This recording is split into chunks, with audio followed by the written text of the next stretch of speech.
શાળા કોલેજમાં ભણતી દીકરીઓ સાથે છેડતી અને પજવણીના મામલો સામે આવ્યા છે। ત્યારે ભુજમાં પોલીસ તાલીમ ભવન ખાતે મુસ્કાન પ્રોજેક્ટ સ્પર્શ સંવેદના કાર્યક્રમ અંતર્ગત ગુડ ટચ બેડ ટચની જાગૃતિ માટેનો કાર્યક્રમ યોજવામાં આવ્યો હતો, જેમાં દીકરીઓ માટે અલગ અલગ જગ્યાઓ પર ફરિયાદ પેટી મૂકવામાં આવી છે। તમામ સરકારી હોદ્દેદારો સહિત મહિલા કલ્યાણ અર્થે કાર્યો કરતી સંસ્થાઓ અને વાલીઓ ઉપસ્થિત રહ્યા હતા।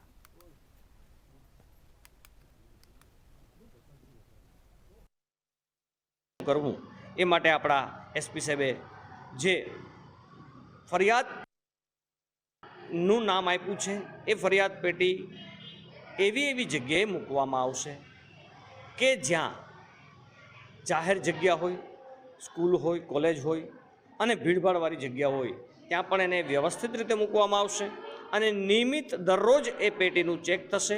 અંદર કોઈ પણ અનામી અરજી કે ફરિયાદ હશે તો એના ઉપર પણ પૂરતું ધ્યાન આપી ખરેખર એમાં શું છે એના મૂળ સુધી પહોંચશું।